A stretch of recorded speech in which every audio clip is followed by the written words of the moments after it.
पढ़ रहे थे, इसके अगले पार्ट को अपने शुरू करते हैं। ठीक है, चर्चा चल रही थी अपनी भारतीय राष्ट्रवाद के आंदोलन के अंदर जो है वो जो योगदान दिया गया था नेताओं के द्वारा, जिनमें हमने कई सारे नेताओं की चर्चा कर ली। कल की क्लास के अंदर हमने जो है वो सुभाष चंद्र बोस के बारे में पढ़ा कि सुभाष चंद्र बोस की जो जीवनी है वो किस प्रकार से व्यतीत हुई। फिर अपने चर्चा आगे करेंगे अपने अगले नेता के बारे में भारतीय राष्ट्रवाद के आंदोलन के अंदर, जिनका नाम है जवाहरलाल नेहरू। जवाहरलाल नेहरू। देखो अपने सिलेबस के अंदर जो दिया हुआ है वो ये है भाई, भारतीय राष्ट्रवादी आंदोलन में योगदान। तो भारतीय राष्ट्रवादी आंदोलन के अंदर योगदान के संदर्भ में अगर अपनी बात करें तो इनकी मुख्य मुख्य बातें आपको जो है 1947 भारत की स्वतंत्रता तक की पता होनी चाहिए।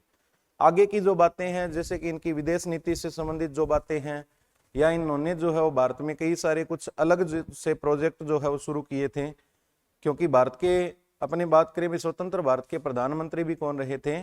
जवाहरलाल नेहरू।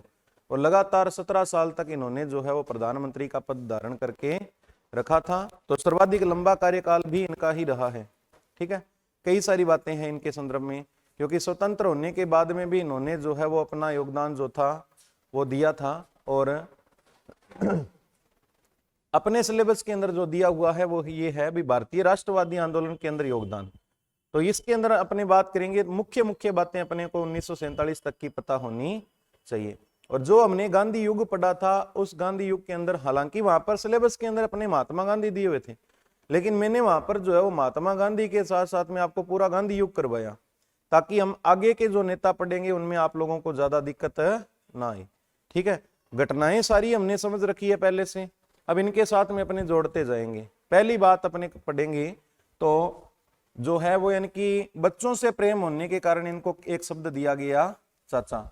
चाचा नेहरू के नाम से भी इन्हें जाना जाता है। अब अपनी चर्चा करें जवाहरलाल नेहरू की, तो इनका जो जन्म है, इनका जन्म हुआ था 14 नवंबर को, 14 नवंबर 1889। जन्म कहां पर हुआ था? तो अपने बताएंगे इलाहाबाद में। अब ये जो इलाहाबाद के अंदर अगर अपनी बात करें तो ये जो जवाहरलाल नेहरू हैं ये एक संपन्न परिवार में पैदा हुए थे। ठीक है, और इनके पिता का नाम अपने को सभी को पता है भी, पिता का नाम क्या था? मोतीलाल नेहरू। पिता का नाम क्या था? तो मोतीलाल नेहरू। और मोतीलाल नेहरू जो थे वो भारत के जो है वो यानी कि उदारवादी आंदोलन के अंदर अगर अपनी बात करें तो उदारवादी आंदोलन के अंदर जो है वो कद्दावर नेताओं में से एक थे मोतीलाल नेहरू। और मोतीलाल नेहरू काफी जो है वो यानी कि उच्च कोटि के वकील थे। इनका जो वकालत का जो यानी कि जो किस्सा था वो भारत के अंदर जो है वो काफी चर्चित था। और मोतीलाल नेहरू ने जो है वो इलाहाबाद हाई कोर्ट के अंदर जो है वो यानी कि वकालत की थी। इलाहाबाद हाई कोर्ट के एक माने जाने वकील थे कौन? मोतीलाल नेहरू। अब क्या है कि अब अपने आगे चर्चा करें इनके बारे में, तो जवाहरलाल नेहरू जो है इनके परिवार को अगर अपने देखें तो ये परिवार जो था वो बहुत ही संपन्न परिवार था। और ये लोग जो थे वो कश्मीरी पंडित थे। क्या थे ये? कश्मीरी पंडित थे। और कश्मीरी पंडित जो थे वो ये आकर के बसे थे इलाहाबाद के अंदर। और नेहरू नाम इनके नाम के आगे लगता है भी। इनका जो मकान था वो पास में एक नहर बहती थी, उस नहर के जो है वो पास में मकान होने के कारण इनका नाम पड़ गया नेहरू। ठीक है, वैसे नेहरू जो है वो इनकी कोई जाति नहीं है, ये क्या थे? ब्राह्मण थे। कश्मीरी पंडित जो है वो यानी कि माने जाते हैं। अब अपने आगे चर्चा करें, 14 नवंबर को जो है वो आज इनके जो है वो यानी कि जन्मदिन को आज भी अपने जो है वो बाल दिवस के रूप में मनाते हैं। ठीक है, कई बार आता है भी बताइए बाल दिवस भारत में कब मनाया जाता है? तो 14 नवंबर को, क्योंकि बच्चों से काफी प्रेम था। फिर अपने चर्चा करते हैं आगे। और तो इनकी जो माता थी, माता का नाम था स्वरूपनी देवी। माता का नाम क्या था? स्वरूपनी देवी। ठीक है, एक एक फैक्ट को जो है वो यानी कि याद करते चलेंगे। पिता का नाम मोतीलाल नेहरू, माता का नाम क्या था? स्वरूपनी देवी। फिर अपने चर्चा करें तो इनकी जो है वो 3 बहनें भी थी। 3 बहनें थी, जिनमें आपको एक बहन का नाम याद रखना है, जिनका नाम है विजय लक्ष्मी पंडित। अब ये विजय लक्ष्मी पंडित मैंने क्यों बताई? क्योंकि अगर आप लोगों को थोड़ा सा जो है वो यानी कि बेसिक पता हो तो भारत की पहली महिला जो यानी कि संयुक्त राष्ट्र संघ के अंदर जो है वो यानी कि तैनात हुई थी वो कौन थी? तो कौन थी? विजय लक्ष्मी पंडित। यानी कि संयुक्त राष्ट्र महासभा के अंदर, संयुक्त राष्ट्र महासभा के अंदर तैनात होने वाली महासभा में तैनात होने वाली या अध्यक्ष पद ज्वाइन करने वाली जो महिला थी वो कौन थी, तो कौन थी, विजयलक्ष्मी पंडित। पहली भारतीय महिला मानी जाती है जिन्होंने जो है यानी कि राष्ट्रसभा के अंदर अध्यक्ष का पद धारण किया था। फिर अपने आगे चर्चा करते हैं आगे और, तो जवाहरलाल नेहरू की जो प्रारंभिक शिक्षा है, प्रारंभिक शिक्षा व्यवस्था जो भारत के अंदर इनकी हुई थी, प्रारंभिक शिक्षा जो भारत में हुई थी, उसके बारे में उल्लेख मिलता है भी इनके पिता ने जो है वो इनके लिए एक पर्सनल जो है वो एक अंग्रेज को जो है वो तैनात किया था। पर्सनल एक अंग्रेज शिक्षक जो है वो यानी कि इनके घर पर आकर के इनको शिक्षा देता था। भी कोई भारत में स्कूल वगैरह का नाम नहीं आता, भारत में जो है वो इनके लिए एक विशेष जो है यानी कि ट्यूशन की व्यवस्था की थी और घर पर आकर के जो शिक्षक है वो इनको ट्यूशन देता था, ठीक है, जो अंग्रेज शिक्षक था। फिर इसके बाद में अपनी चर्चा करते हैं, तो इनको जो है वो आगे की स्कूली की पढ़ाई के लिए जो है वो ब्रिटेन भेज दिया गया और ब्रिटेन में जाकर के इन्होंने जो है वो एक स्कूल ज्वाइन किया था जिसका नाम है हेरो स्कूल। क्या नाम है, हेरो स्कूल। अब ये जो हेरो स्कूल है यहाँ पर इन्होंने जो है अपनी माध्यमिक शिक्षा को पूरा किया और उच्च शिक्षा के लिए जो है वो इन्होंने यहाँ पर आगे एक कॉलेज ज्वाइन किया था जिसका नाम है ट्रिनिटी कॉलेज। क्या नाम है, ट्रिनिटी कॉलेज। और ट्रिनिटी कॉलेज के बाद में जो है वो उच्च स्नातक शिक्षा के लिए जो है वो ये चले जाते हैं अगले कॉलेज के अंदर। और ये जो कॉलेज है वो काफी प्रसिद्ध कॉलेज था, विश्व का पहला कॉलेज कह सकते हैं अपने, जिसका नाम है कैम्ब्रिज यूनिवर्सिटी। इन्होंने जो है वो इस कैम्ब्रिज यूनिवर्सिटी के अंदर भी जो है वो पढ़ाई की थी, यानी कि भारत के अपने कह सकते हैं भी टॉप मोस्ट जो स्टूडेंट जो हैं उनमें से एक थे। कौन है, जवाहरलाल नेहरू। भी इतने संपन्न है, देखो इनकी प्रारंभिक पढ़ाई भी जो है यानी कि अंग्रेजों के द्वारा करवाई जा रही है और उस समय जो है वो ब्रिटेन भेजना स्कूली शिक्षा के लिए, आगे कॉलेज शिक्षा के लिए कैम्ब्रिज यूनिवर्सिटी में दाखिला दिलवाना, ये अपने आप में एक बहुत बड़ी जो है उपलब्धि कह सकते हैं अपने, या परिवार की संपन्नता का एक प्रकार से सूचक है ये। अब क्या है कि इसके बाद में ये जो है वो भारत लौटते हैं और यहाँ से भारत आकर के इन्होंने जो है 1912 के अंदर, कब, 1912 में आकर के इन्होंने जो है वो कांग्रेस की सदस्यता ग्रहण की। कांग्रेस की क्या ग्रहण की, सदस्यता। कांग्रेस की सदस्यता कब ग्रहण की थी, तो कब ग्रहण की थी, 1912, याद रखना। 1912 के अंदर एक कांग्रेस का अधिवेशन हुआ था जिसका नाम है बांकीपुर अधिवेशन। अधिवेशन का नाम क्या बताओगे, बांकीपुर अधिवेशन। और इस बांकीपुर अधिवेशन के अंदर पहली बार जो है वो जवाहरलाल नेहरू ने भारत में भाग लिया। और 1912 के अंदर जब भारत आई तो इस समय महात्मा गांधी का भारत में आगमन नहीं हुआ था, क्योंकि अपने पढ़ते हैं भी राष्ट्रवाद के आंदोलनों के अंदर भी जवाहरलाल नेहरू और महात्मा गांधी दोनों का जो है वो काफी एक दूसरे के ऊपर प्रभाव था, दोनों एक दूसरे से काफी प्रभावित थे और कभी ये एक दूसरे के सहयोगात्मक रूप से काम करते हैं, कभी ये एक दूसरे के विरोध में भी खड़े हुए थे। अब ये कैसे बातें हैं वो अपने आगे चर्चा करेंगे। 1912 के अंदर बांकीपुर अधिवेशन में भाग लिया। फिर इसके बाद में अपने चर्चा करते हैं कि महात्मा गांधी का भारत में आगमन कब हुआ था, 9 जनवरी 1915। और 1916 के अंदर जो है वो भारत में एक कैंपेन चला था और इस 1916 के कैंपेन को नाम दिया गया है होम रूल लीग। क्या नाम है, होम रूल लीग।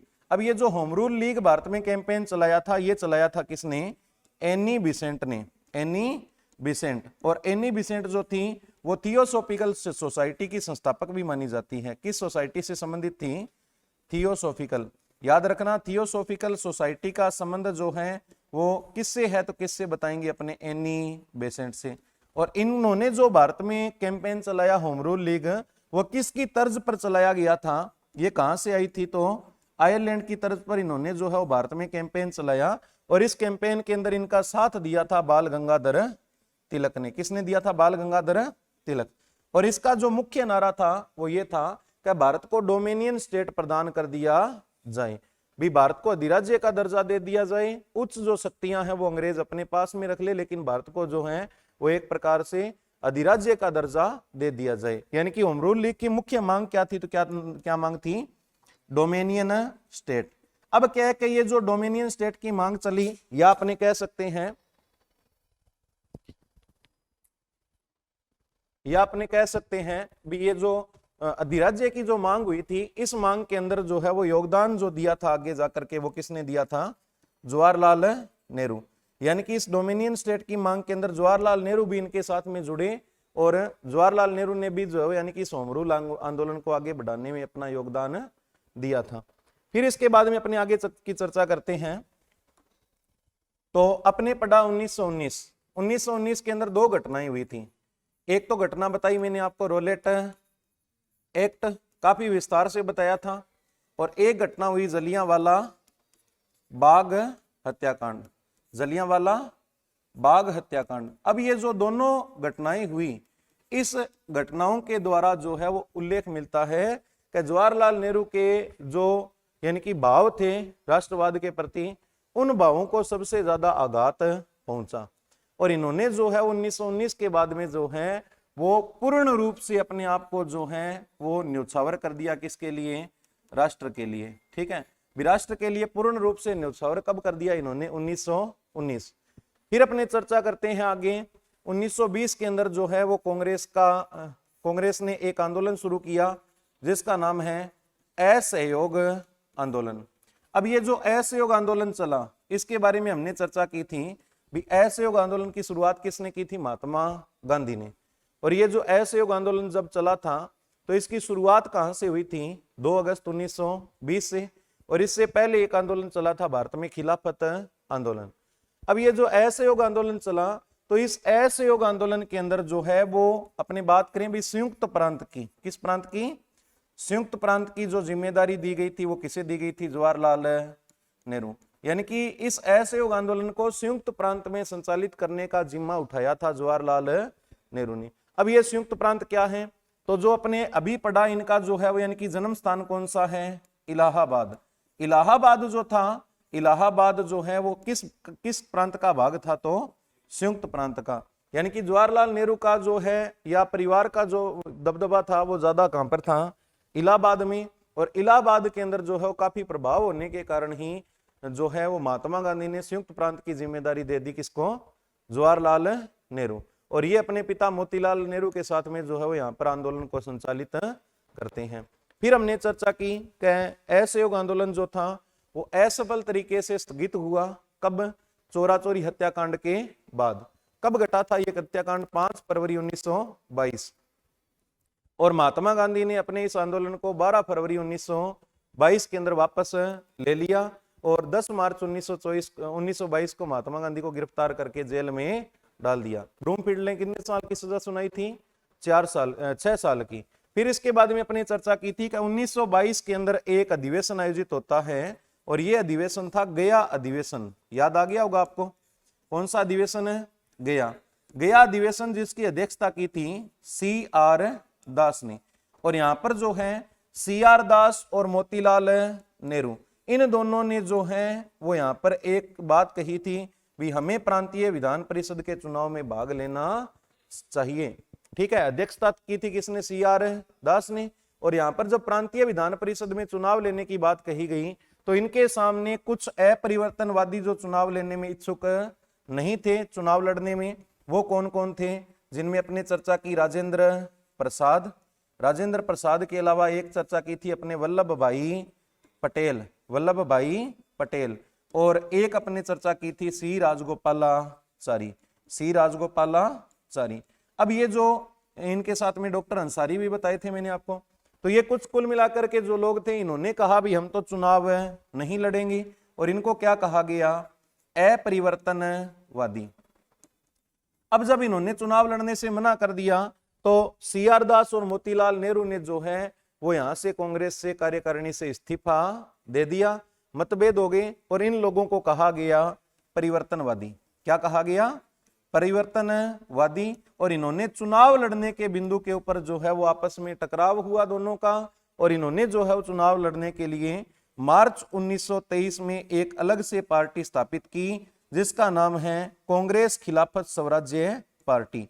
क्या नाम है? कांग्रेस खिलाफत स्वराज्य पार्टी, जिसको अपने ज्यादातर किस नाम से जानते हैं? स्वराज्य पार्टी के नाम से। अब ये जो स्वराज्य पार्टी गठित हुई, इसका एक ही बिंदु था भी हमें जो है वो प्रांतीय विधान परिषद में चुनाव लड़ना है। अब यहाँ पर क्या है कि मोतीलाल नेहरू ने जब पार्टी बनाई है तो जाहिर सी बात है उनका बेटा किसका साथ देगा? परिवर्तनवादियों का साथ देगा। और यहाँ पर जो है वो यानी कि माना जाता है भी जो महात्मा गांधी और जो यानी कि जवाहरलाल नेहरू की जो विचारधारा है उसके बीच में टकराव हुए। कैसे हुए टकराव? महात्मा गांधी का कहना है चुनाव में भाग नहीं लेंगे, जबकि जवाहरलाल नेहरू ने अपने पिता का साथ देते हुए यहाँ पर चुनाव लड़ने में जो है वो यानी कि अपनी भूमिका अदा की, या अपने कह सकते हैं भी ये परिवर्तनवादियों के साथ में हुए और इनका एक साथ देते हैं कौन, जवाहरलाल नेहरू। ये चर्चा की हमने। फिर हमने चर्चा की कि 1923 के अंदर नवंबर 1923 में चुनाव हुए और उन चुनावों के अंदर जो है वो इस पार्टी ने 101 में से 42 सीटों पर अपनी जीत जो है वो दर्ज की। अब क्या है कि जब ये पार्टी एक बड़ी पार्टी बनकर के उभरी, फिर इसके बाद में अपने पढ़ा भी भारत में जो है वो यानी कि साइमन कमीशन का आगमन हुआ था। याद आ गया आपको? ठीक है, हमने पढ़ा था भारत में साइमन कमीशन का आगमन। साइमन कमीशन का गठन कब किया गया था? 8 नवंबर 1927। कौन सा कमीशन? Simon commission. और ये साइमन कमीशन भारत में कितने दौरे करके जाता है? तो अपने 2 दौरे पढ़े। पहला दौरा इसका रहा था कहां से कहां तक? पहला दौरा ये रहा था मार्च से लेकर के, पहला दौरा है फरवरी मार्च, क्या है? फरवरी से लेकर के मार्च 1928। दूसरा दौरा इसने किया था अक्टूबर 1928, अक्टूबर 1928। और ये जो है वो यानी कि कहां तक चला था? ये चला था अप्रैल 1929। अब ये साइमन कमीशन क्या था, इसके बारे में डिटेल से मैंने आपको बता रखा है। अब क्या है कि ये जो साइमन कमीशन जब भारत आया तो इस साइमन कमीशन का भारत में जगह जगह विरोध किया गया। हमने पढ़ा भी 30 अक्टूबर को जो है वो इसका विरोध किया गया था, कहां पर? लाहौर में। और वहां पर विरोध किसने किया था? लाला लाजपत राय। अब क्या है कि वहां पर सैंडर्स ने लाला जी की पिटाई करवाई, जिससे इनका जो है वो 17 नवंबर को निधन हो गया। और 17 दिसंबर को इनकी हत्या का बदला ले लिया किसने? भगत सिंह, सुखदेव और राजगुरु। सारी बातें रिपीट होगी, पर बात यही है व्यक्तित्व अलग अलग जो है मुख्य चेहरे अलग अलग आते जाएंगे। इन चेहरों को हम लोग जो है जितना भी इनका योगदान रहा है भारतीय राष्ट्रवाद के उदय में, ये योगदान मैं आपको पहले ही बता के आया था, लेकिन इनको अलग अलग रूप से अगर अपने पढ़ेंगे तो फिर ये सारी चीजें दोबारा से आपकी रिकॉल होगी। ठीक है, तो घबराना नहीं है बिल्कुल भी। अलग अलग चेहरे देख करके अपने से नहीं है भी अपने इनको जो है वो इनकी पता नहीं कितनी अलग बातें, अलग कुछ नहीं है। गांधी युग आया ना तो उसमें लगभग सभी को मैंने लपेट लिया, साथ में लपेट के करवा दिया और एक एक घटना को हमने विस्तार से समझ भी लिया। अब अगर आप लोग पढ़ोगे इनको तो आप लोगों को बिल्कुल दिक्कत नहीं आएगी। ऐसे लगेगा जैसे कि हमने पहले इन सभी चीजों को जो है बहुत अच्छी तरीके से पढ़ रखा है। ये रिकॉल वाली सी बात रहेगी आगे। लेकिन अगर अपनी बात करें सरदार वल्लभ भाई पटेल की, तो इनकी ज्यादा चर्चा हमने नहीं की है। ठीक है, ना ही अपने मौलाना अबुल कलाम आजाद की इतनी चर्चा की है। इन चीजों को अपने थोड़ा सा आगे और विस्तार से पढ़ेंगे भी इनका क्या क्या सीन रहा था, लेकिन इनके संदर्भ में आपकी बातें जो है रिपीट होगी आगे। अब ये देखो 30 अक्टूबर को लाला जी का जो है वो यानी कि लाहौर के अंदर पिटाई करवाई। फिर इसके बाद में अपनी चर्चा की थी कि दिसंबर 1928 को जब ये यानी कि जो साइमन कमीशन भारत का दौरा कर रहा था दिल्ली के अंदर, तो वहां पर बर्किन हेड के द्वारा जो है चुनौती दी जाती है। किसको? बर्किन हेड ने चुनौती दी थी मोतीलाल नेहरू को भी अगर आप लोगों के अंदर इतना ही जो है यानी कि पेशेंस है तो आप लोग एक काम करो, इतना आप लोगों को नॉलेज बन गया, आप एक काम करो भी आप एक ऐसा संविधान बनाकर लाओ जो सभी भारतीयों को मान्य हो, मैं उसी दिन भारत को आजाद कर दूंगा। अब ये मोतीलाल नेहरू को जो चुनौती मिली, इस चुनौती के ऊपर इन्होंने जो है वो एक कमेटी बनाई जिसका नाम है नेहरू कमेटी। क्या नाम है? नेहरू कमेटी। और इस नेहरू कमेटी का गठन किया गया था 11 मई 1928 को, 11 मई 1929 सॉरी 11 मई 1929। अब क्या है कि नेहरू कमेटी का गठन किया गया और इस नेहरू कमेटी ने जो है वो दिन रात करके जो है वो भारत के अंदर एक संविधान तैयार किया। ठीक है, अब क्या है कि ये जो नेहरू कमेटी है,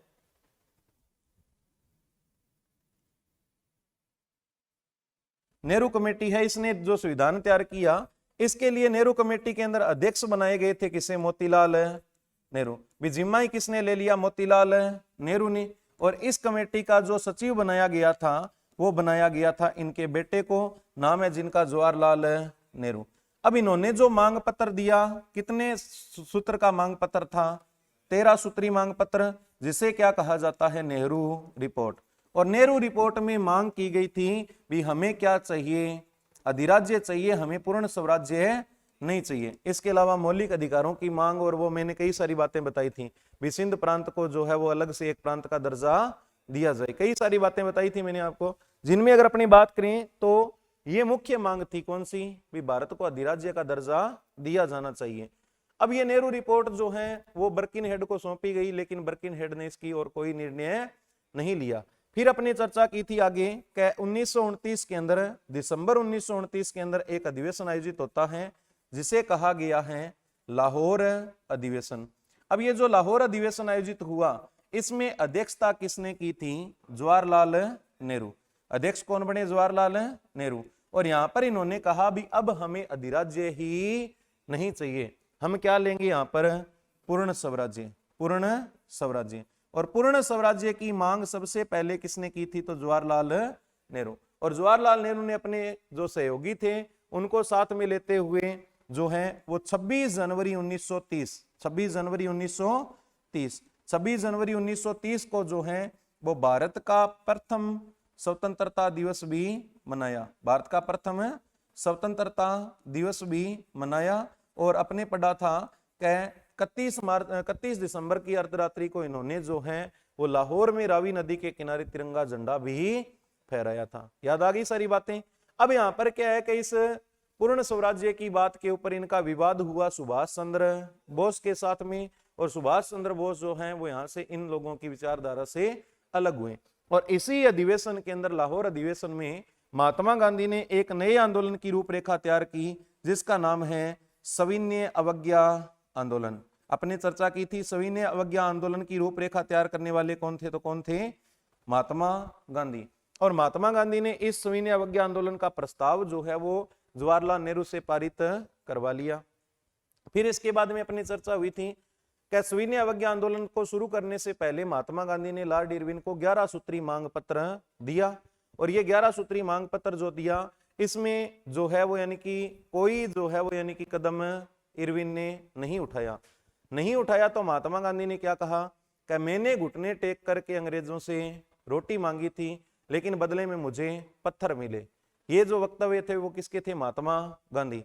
फिर मार्च 1931 के अंदर इन्होंने जो है, मार्च 1930 के अंदर इन्होंने जो है वो साबरमती आश्रम से दांडी के लिए प्रस्थान किया। 5 अप्रैल 1930 को दांडी पहुंचे और 6 अप्रैल 1930 को भारत में नया आंदोलन शुरू हो गया, सविनय अवज्ञा आंदोलन, जिसे नमक आंदोलन के नाम से भी जाना जाता है।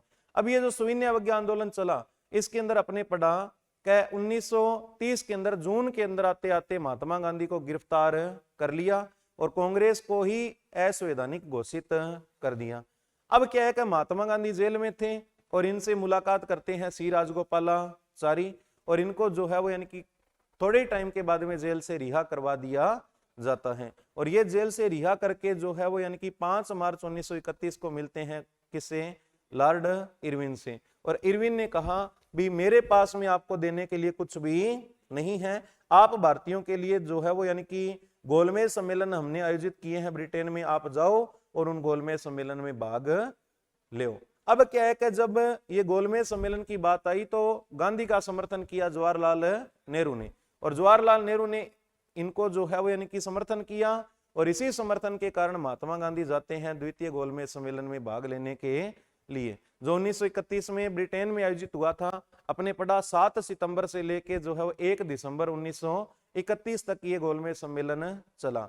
और इस गोलमेज सम्मेलन के अंदर महात्मा गांधी ने भाग लिया, जहां पर इनको जो है वो कई उपाधियां, कई संबोधन दिए गए, जिनमें हमने पढ़ा फ्रैंक मोरिस ने क्या कहा, अर्धनग्न फकीर। विंसेंट चर्चिल ने कहा देशद्रोही फकीर। और महात्मा गांधी 31 दिसंबर 1931 को असफल तरीके से भारत वापस लौटे और इन्होंने कहा भी मैंने भारत का नेतृत्व किया है, मैंने ब्रिटेन में जाकर के अनेक यातनाएं सही है, परंतु मैंने भारत के झंडे को झुकने नहीं दिया। और इन्होंने 1 जनवरी 1932 को जो है वो आकर के भारत में पुनः सविनय अवज्ञा आंदोलन को शुरू किया, जो इसका दूसरा चरण माना जाता है। फिर अंग्रेजों ने अप्रैल 1932 के अंदर फिर से जो है वो कांग्रेस को असंवैधानिक घोषित किया और इनको जो है यानी कि सभी नेताओं को गिरफ्तार करके जेल में डाल दिया। फिर अपने पढ़ा भी महात्मा गांधी को डाला गया पूना की यरवदा जेल में, और अपने चर्चा की 16 अगस्त 1932 को भारत में सांप्रदायिक पंचायत की घोषणा कर दी गई। अब ये जो सांप्रदायिक पंचायत था वो क्या था, किसके कहने पर शुरू हुआ था, ये चर्चा हो गई हमारी। फिर इसके बाद में 20 सितंबर 1932 को महात्मा गांधी ने यरवदा जेल में भूख हड़ताल की।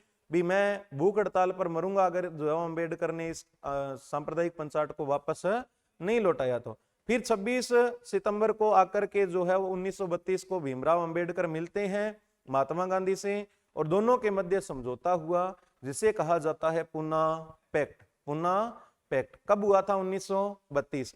फिर इसके बाद में अपनी चर्चा हुई थी कि 1935 के अंदर आया था भारत शासन अधिनियम। भारत शासन अधिनियम, भारत शासन अधिनियम जो है वो 1935 का आया। क्या बातें थी वो सारी बातें मैंने आपको इसके अंदर बताई हैं। अब अपने एक बात करेंगे भी जवाहरलाल नेहरू का इसके ऊपर क्या संबोधन था। तो जवाहरलाल नेहरू ने कहा भी यह एक ऐसा यंत्र है, यह एक ऐसा यंत्र है जिसके क्या है, जिसके कोई इंजन ही नहीं है, कोई इंजन ही नहीं है। या फिर अपने कहें भी यह एक ऐसी गाड़ी है जिसके कोई इंजन नहीं है। ये किसने कहा था? तो किसने कहा था? जवाहरलाल नेहरू। और इस यानी कि चीज का इन्होंने क्या किया? विरोध प्रदर्शित करने के लिए 1936 के अंदर जो है वो लखनऊ का अधिवेशन आयोजित होता है। क्या होता है? लखनऊ का अधिवेशन। 1936 का जो लखनऊ अधिवेशन आयोजित हुआ इसमें जवाहरलाल नेहरू को जो है वो यहाँ पर अध्यक्ष बनाया जाता है। अध्यक्ष किसको बनाया गया? जवाहरलाल नेहरू। और यहाँ पर इन्होंने जो है वो विचार किया भी हमें भी प्रांतीय विधान परिषद के चुनाव में भाग लेना चाहिए, लेकिन इस बात को डिले कर दिया गया। 1937 के अंदर जो है प्रांतीय विधान परिषद के चुनाव होने थे और 1937 में ही इन्होंने आयोजन कर लिया एक अधिवेशन का जिसका नाम है फैजपुर अधिवेशन। इसका फिर अध्यक्ष किसको बनाया गया? जवाहरलाल नेहरू। क्योंकि 1935 के आते जो है भारत में सबसे ज्यादा कोई प्रभावशाली चेहरा था तो वो थे जवाहरलाल नेहरू। अब क्या है कि 1937 में फैजपुर अधिवेशन हुआ और इस अधिवेशन को हमने पढ़ा भी गांव में आयोजित होने वाला एकमात्र अधिवेशन कौन सा है? तो कौन सा? फैजपुर अधिवेशन। और इसमें निर्णय लिया गया भी हम प्रांतीय विधान परिषद के चुनाव में भाग लेंगे। अब क्या है कि प्रांतीय विधान परिषद के चुनाव हुए, कब हुए? 1937। और इन चुनावों में कितने प्रांतों में चुनाव हुए? 11 के 11 प्रांत मैंने आपको बताए थे। और इन 11 प्रांतों में से 5 प्रांतों में तो कांग्रेस की पूर्ण सरकार बनी और 2 प्रांतों में जहां पर बंबई और उत्तरी पश्चिमी प्रांत में इन्होंने गैर कांग्रेसी को साथ लेकर सरकार बनाई। सारी बातें बताई हुई है आपको, एक एक बिंदु अच्छी तरीके से समझाया। कुल मिलाकर के कितने प्रांतों में सरकार बनी? 11। कितने प्रांतों में? 7। 11 में से कितने प्रांतों में सरकार बनाई? 7। अब क्या है कि ये जो सरकार गठित हुई थी इसमें मुख्य योगदान किसका था? तो जवाहरलाल नेहरू। जवाहरलाल नेहरू। फिर इसके बाद में अपनी चर्चा की 1938 के अंदर जो है वो एक अधिवेशन आयोजित हुआ था जिसका नाम है हरिपुरा अधिवेशन। क्या नाम है? हरिपुरा अधिवेशन। और इस हरिपुरा अधिवेशन की अध्यक्षता करते हैं सुभाष चंद्र बोस। यहां पर मैंने 2 बातें बताई थी। पहली बात तो प्रजामंडलों को स्वायत्तता किसमें दी गई थी? हरिपुरा अधिवेशन में। दूसरी बात मैंने आपको बताई थी भी इस हरिपुरा अधिवेशन में जो है वो नेशनल प्लानिंग कमेटी का गठन किया गया था। ठीक है, कौन सी कमेटी गठित हुई थी? नेशनल प्लानिंग कमेटी, या फिर इसको कह सकते हैं अपने राष्ट्रीय योजना समिति। राष्ट्रीय योजना समिति ये मैंने आपको बताई थी अगर आपको याद हो। तो राष्ट्रीय योजना समिति जो गठित की गई थी वो भी किसमें की गई थी? हरिपुरा अधिवेशन। और इस राष्ट्रीय योजना समिति का जो अध्यक्ष बनाया गया था वो बनाया गया जवाहरलाल नेहरू। अब ये क्या थी राष्ट्रीय योजना समिति वो सुनना थोड़ा सा। राष्ट्रीय योजना समिति जो है इसके बारे में अगर अपनी बात करें तो ये योजना समिति जवाहरलाल नेहरू की अध्यक्षता में जो है वो बनी थी और इसका मुख्य काम था भी भारत की अर्थव्यवस्था के बारे में जानकारी जुटाना। भी अगर भारत स्वतंत्र होता है तो भारत की अर्थव्यवस्था किस प्रकार से चलेगी, इस बिंदु को जो है यानी कि किसको हैंडओवर कर दिया गया? जवाहरलाल नेहरू को। अब क्या है कि इसके बाद में अपने आगे और चर्चा करते हैं, सुनना आप लोग। 1939 के अंदर अपने पढ़ा था त्रिपुरी अधिवेशन। कौन सा? त्रिपुरी अधिवेशन, जहां पर विवाद हुआ और किस प्रकार से सुभाष चंद्र बोस जो है वो इस अधिवेशन से लेफ्ट हुए और इन्होंने अप्रैल 1939 के अंदर जो है वो कांग्रेस से त्याग पत्र दिया और 3 मई 1939 को इन्होंने अपनी एक नई पार्टी बना ली जिसका नाम है फॉरवर्ड ब्लॉक। कई जगह पर 1 मई है, कई जगह पर 3 मई है। अब ये फॉरवर्ड ब्लॉक बना लियो, सुभाष चंद्र बोस भारत से बाहर चले गए। फिर उन्होंने भारत से बाहर रह करके क्या काम किए वो कल की क्लास में मैंने समझाया। अब इसके बाद में अपनी बात करें तो यहाँ पर 1939 के अंदर जब सुभाष चंद्र बोस यहाँ से लेफ्ट होते हैं तो भारतीय राजनीति में मुख्य रूप से जो योगदान था वो सबसे ज्यादा प्रभाव कह सकते हैं अपने जो था वो था जवाहरलाल नेहरू और महात्मा गांधी। महात्मा गांधी का प्रभाव ज्यादा था और जवाहरलाल नेहरू का प्रभाव कम था। अब फिर भी दोनों का जो है वो मुख्य बिंदु दो ही थे, मुख्य चेहरे दो ही थे। अब क्या है कि इसके बाद में अपने पढ़ा त्रिपुरी अधिवेशन में इन्होंने निर्णय लिया, त्रिपुरी अधिवेशन में जो है यानी कि चुनाव हुए। फिर इसके बाद में एक अधिवेशन और बताया मैंने आपको 1940 का रामगढ़ अधिवेशन, याद आ गया होगा। और इस अधिवेशन की अध्यक्षता की थी मौलाना अबुल कलाम आजाद, मौलाना अबुल कलाम आजाद। अब ये जो है वो यानी कि मौलाना अबुल कलाम आजाद के नेतृत्व में जो रामगढ़ अधिवेशन हुआ, इसमें कांग्रेस के सदस्यों ने निर्णय लिया कि अगर केंद्र में कांग्रेस के नेतृत्व में अंग्रेज जो है वो अंतरिम सरकार का गठन कर दे तो हम लोग जो है वो अंग्रेजों का साथ देने के लिए तैयार हैं, द्वितीय विश्व युद्ध में इनका सहयोग करेंगे।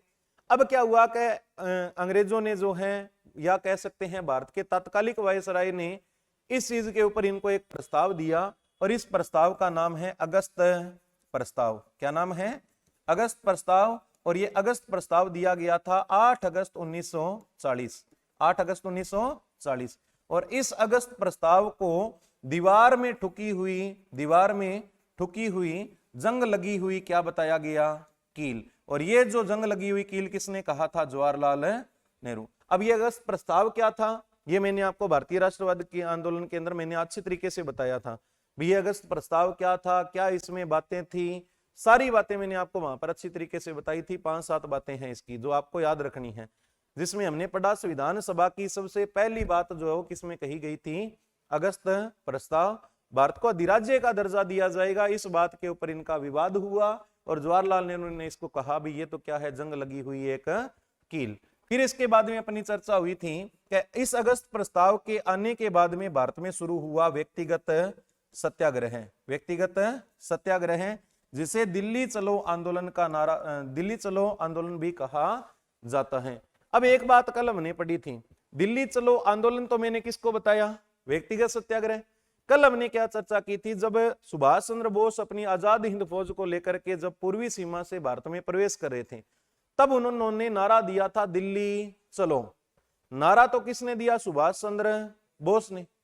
याद रखना, काफी बारीकी है इसमें। नारा किसने दिया? सुभाष चंद्र बोस ने। दिल्ली चलो आंदोलन संचालित किया महात्मा गांधी ने। ये हमने पढ़ा व्यक्तिगत सत्याग्रह आंदोलन जिसको शुरू किया गया, पहला चरण शुरू किया गया 17 अक्टूबर 1940 और दूसरा चरण इसका शुरू किया गया 5 जून 1941 और इसको संचालित किया था किसने? महात्मा गांधी। और इस आंदोलन को संचालित करने में गांधी का सहयोग दिया था जवाहरलाल नेहरू ने। यहां तक। फिर इसके बाद में जो है व्यक्तिगत सत्याग्रह के बाद में भारत में एक दल आया जिसका नाम है क्रिप्स मिशन।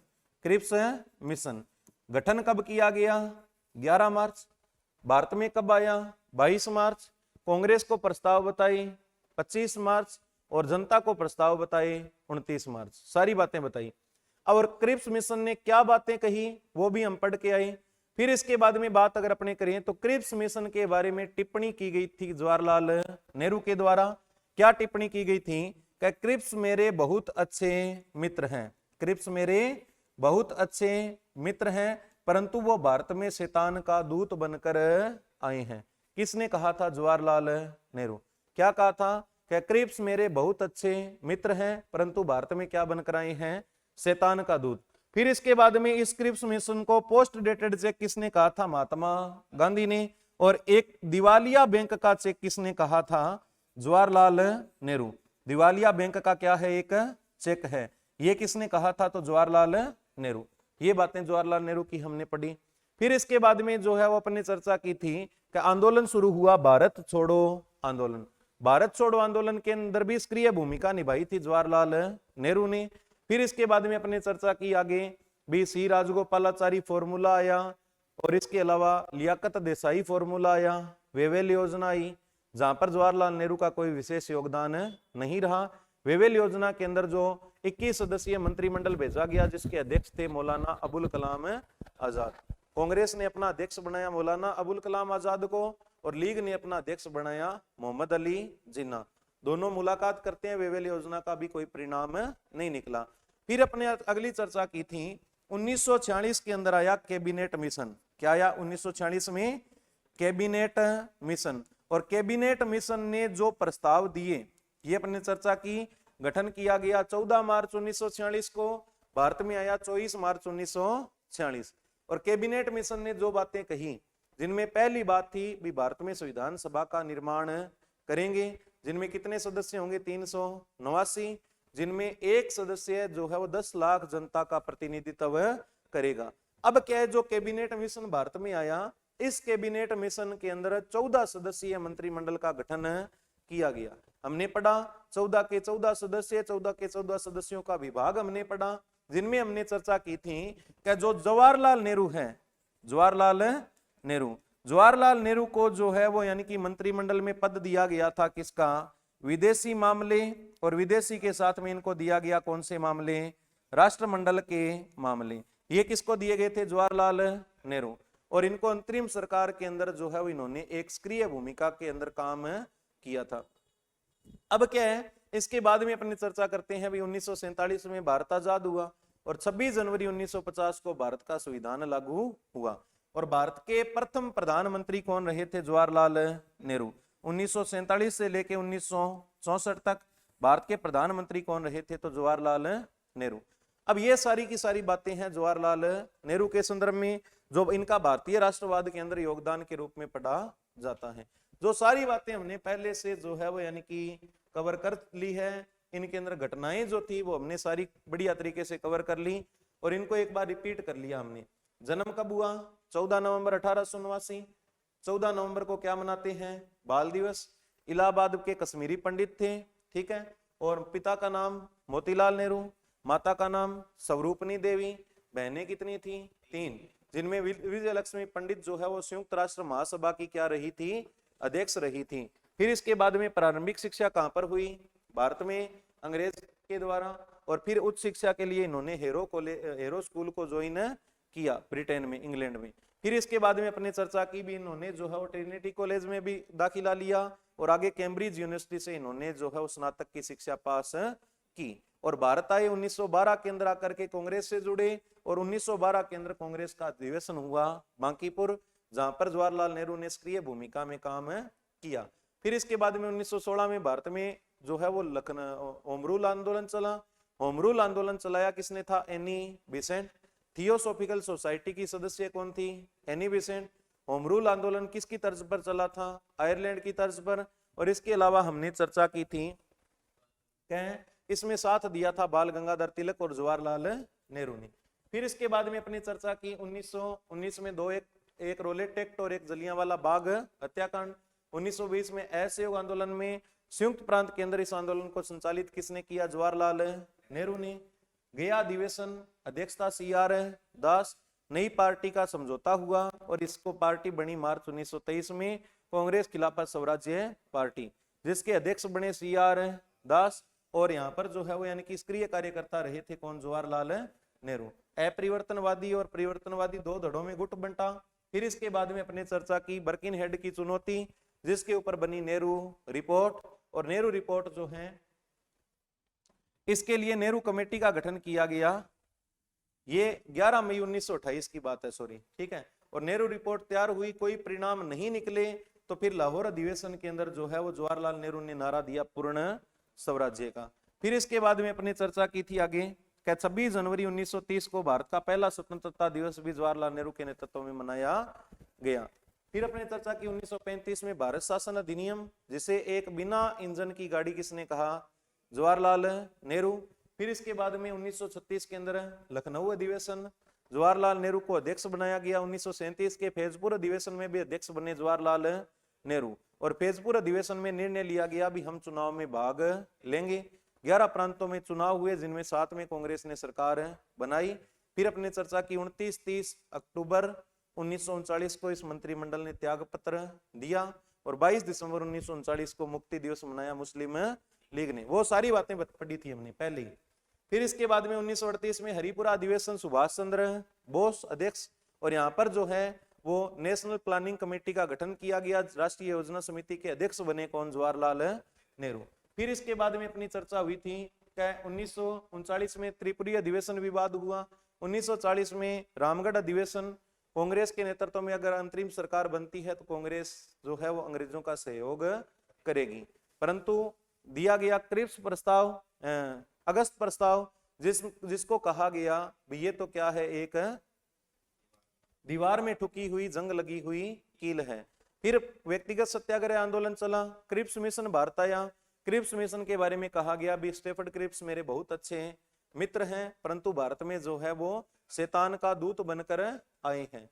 जबकि इसके बारे में एक और बात कही थी भी यह जो क्रिप्स प्रस्ताव है वो एक दिवालिया बैंक का क्या है, चेक है। वो भी किसने कहा था? जवाहरलाल नेहरू।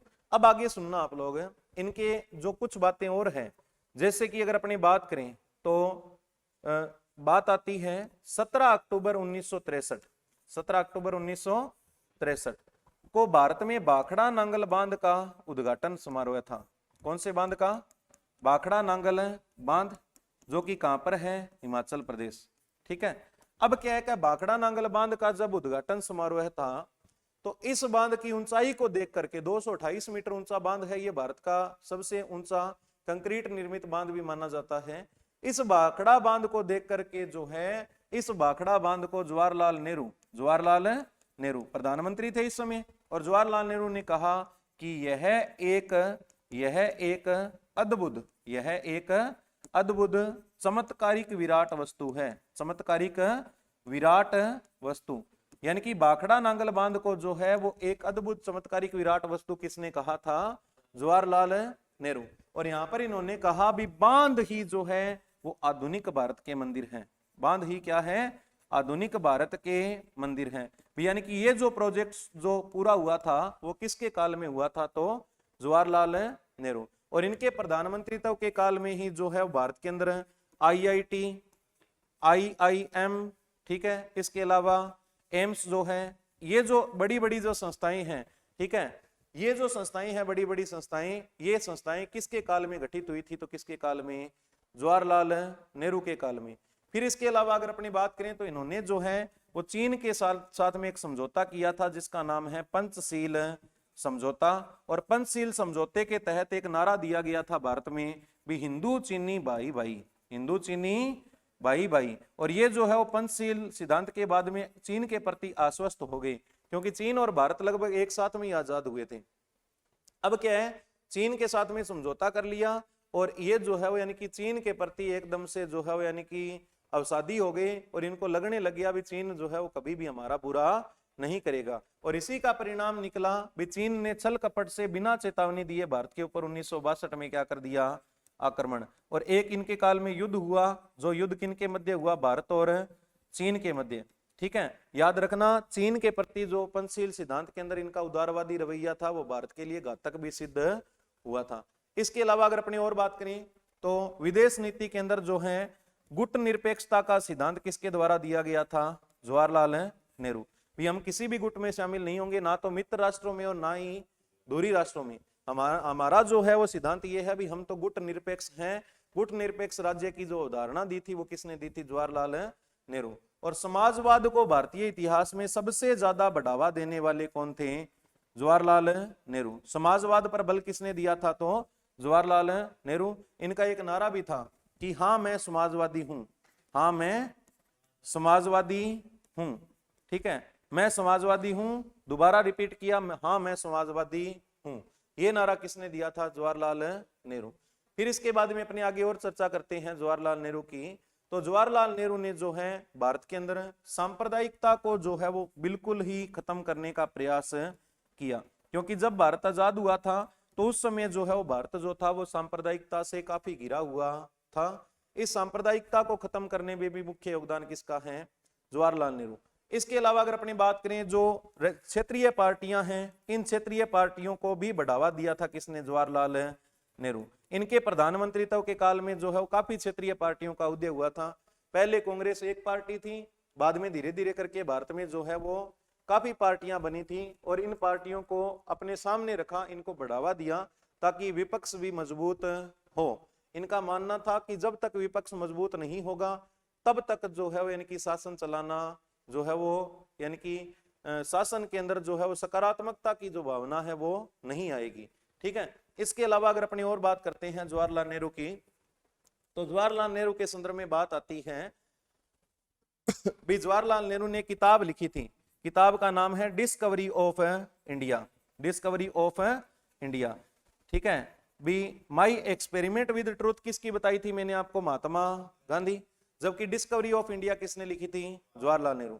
आगे और सुनना आप लोग, इन्होंने एक जो है वो किताब लिखी, a letter from a father, a letter from a father, a letter from a father to his daughter, to his daughter.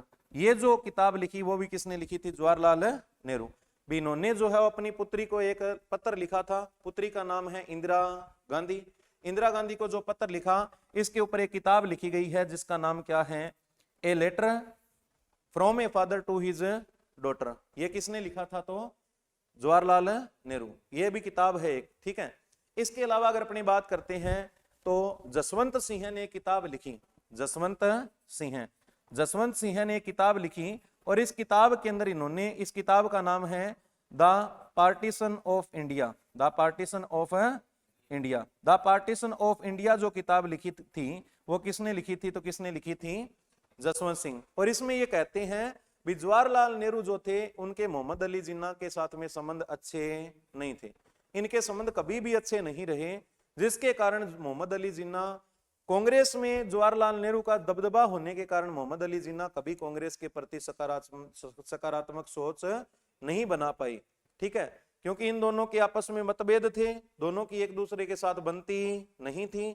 और इस किताब में इन्होंने मुख्य रूप से भारत के विभाजन के लिए जिम्मेदार ठहरा दिया जवाहरलाल नेहरू को। भी मोहम्मद अली जिन्ना कभी भी अलग देश नहीं बनाता, क्योंकि 1920 तक, जब तक असहयोग आंदोलन से पहले खिलाफत आंदोलन हुआ, उसमें मोहम्मद अली जिन्ना ने कहा था कि मैं ऐसे आंदोलन का समर्थन नहीं करूंगा जिसका भारत से कोई लेना देना नहीं हो। हम उन लोगों का प्रतिनिधित्व करते हैं जो भारत में गुलाम बैठे हैं, हमें बाहर के मुसलमानों से कोई लेना देना नहीं है। भी इसके अंदर कभी भी सांप्रदायिकता की सोच नहीं थी, लेकिन इस आदमी के कारण उसके भाव जो है वो बदले, क्योंकि इसके साथ में उसकी बनती नहीं थी। और इस बात को जो है वो लिखा किसने है, जसवंत सिंह ने। किस किताब के अंदर लिखा है, तो द पार्टीशन ऑफ इंडिया में। अब ये जो बातें हैं वो किसकी पढ़ी है हमने, जवाहरलाल नेहरू।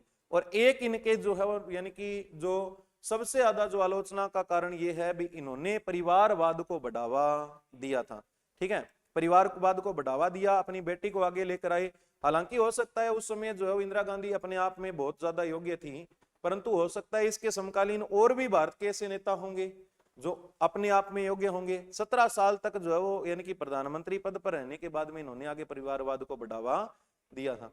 इसके अलावा केरला के अंदर जो है वो धारा 356 जो लगाई गई थी, ठीक है, ये भी एक बड़ा मुद्दा था। वो एक पार्टी है केरला के अंदर, और इस पार्टी को जो है वो यानी कि यहाँ से हटा करके आरोप प्रत्यारोप करके राष्ट्रपति शासन लगाना भी इनके काल की एक मुख्य कमी मानी जाती है। मुख्य बातें मैंने आपको बता दी, बाकी विदेश नीतियों से बारीकी से जो बातें हैं वो मैंने नहीं बताई है आपको। ठीक है, क्योंकि अपने सिलेबस के अंदर राष्ट्रवादी आंदोलन तक था, फिर भी हमने आगे की बातें इनकी पढ़ी है और इतने से बाहर जो है वो आने की कोई गुंजाइश नहीं रहेगी। बढ़िया तरीके से पढ़ते रहो आगे भी।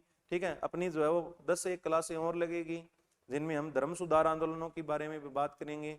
कुछ व्यक्तित्व और रहे हुए हैं उनके बारे में, गुप्त काल और मुगल काल की स्थापत्य कला के बारे में भी अपनी चर्चा करेंगे। ठीक।